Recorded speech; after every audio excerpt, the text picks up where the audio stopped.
This Tuesday, there are primaries in two big states, New York and Florida. With just 12 weeks left until the midterm elections, there's also one special election in the Empire State, which could be viewed as a bellwether for the GOP's prospects in November. That's in New York's 19th Congressional District. There, Republican Marc Molinaro and Democrat Pat Ryan are vying for the seat vacated by Democrat Antonio Delgado when he became New York's lieutenant governor. In our Race to November segment this week, he was once the youngest elected official in the nation. Now, some 25 years later, he could be a congressman by the end of next week. Republican congressional candidate Marc Molinaro joins me now. Marc, good to see you. It's good to see you as well. Thanks for reminding the world I was once young. Yeah. Marc, you know, it's the last weekend of campaigning for this special election. Talk to us about what the driving issue is that you think is really motivating voters where you are.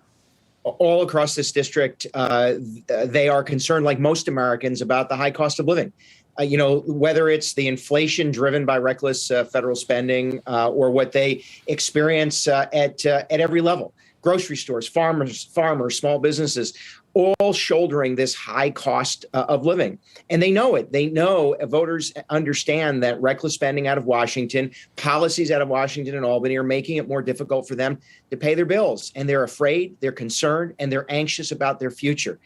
They also know that on August 23rd, they can send a message to the rest of this country and elect someone who is going to get to work battling for them. Yeah, you know, this would be a flip because, again, it was held by a Democrat, Antonio Delgado. You're running to flip it to Republican. It is a swing district. It's one that President Biden had won in 2020. Talk to us about your opponent, Pat Ryan. Why should people be pulling the lever for you in this race as opposed to him? Single party rule in Washington, and we know it here in New York, single party rule has led to abuses and corruption in government. It has led to reckless spending and a lack of accountability. We shoulder the highest burden of taxation, many people in America. We don't need one more rubber stamp for policies that are making us more expensive and less safe.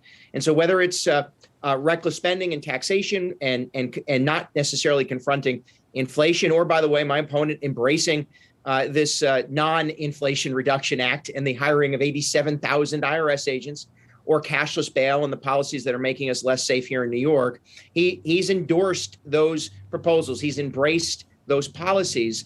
And at the end of the day, we think the communities of upstate New York deserve a voice, someone who's going to actively hold government accountable, be a check and balance against the White House, and push back on Democrat policies out of Washington and Albany that are making us more expensive and less safe. And by the way, overlooking and forgetting about, ignoring ordinary families, farmers, and small businesses that are struggling every day. Now, you've had a long career. As a mayor, you were elected at 18, you were an assemblyman, and you've been a county executive of a major county in the state of New York as well. You've made a career governing as a conservative, but also appealing to moderate and independent voters. How are you doing that in this race? And perhaps even more importantly, what advice would you give to other Republicans who are sort of looking to kind of broaden their map this year?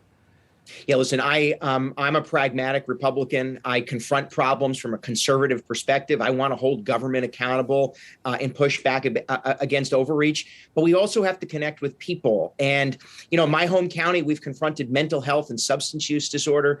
We have a nationally recognized initiative to support those with disabilities, intellectual and developmental disabilities. Humanizing our message and getting on the ground, connecting with real people makes all the difference in the world. I have found all across the 19th district, and I've traveled it for the last several months. My opponent has not. He's actually running in two separate districts at the same time, a very New York-y thing to do.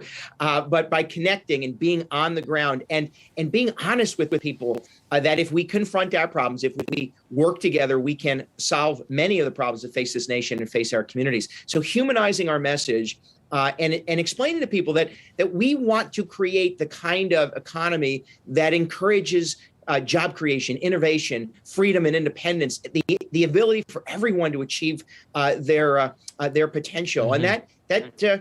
And that message resonates. And just understand this, Tom, and I know we have short time. too many people are working too hard to get too little in return from their government. That's right. People understand that. Be honest about making sure that we're going to push to make government smaller, smarter, and more effective, and we'll connect and win. One of the main focuses, obviously, of the election has been the economy and taming inflation. On Tuesday, as you know, and you mentioned this, the president signed the so-called Inflation Reduction Act into law. And he made this statement, echoing promises that he made during his campaign on the trail. Take a listen. And I'm keeping my campaign commitment. No one, let me emphasize, no one earning less than $400,000 a year will pay a penny more in federal taxes.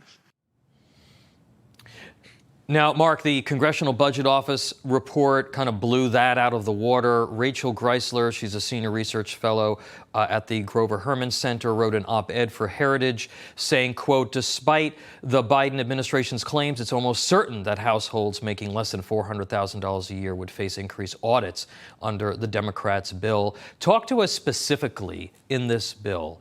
What is most concerning to you in terms of increasing costs, particularly to New Yorkers who, as you point out, already pay some of the highest taxes and energy costs in the nation? That is that highlight is exactly it. 87,000 IRS agents with the sole responsibility of tracking down hardworking Americans trying to make ends meet. And no one has ever said, certainly in the last several decades, that you know what's wrong with the federal government? It's too small. The federal government is too big. It is too bloated. It is too broken. And we've seen over the last 2 years executive authority that overreaches, that intrudes into people's lives. 87,000 IRS agents isn't the answer to America's economic problems. Tax relief, regulatory relief, and support and innovation at the local level for small businesses, manufacturers, and others to grow the economy is the answer. And so this worries us, and it ought to worry us. My opponent embraced this proposal before it was even written.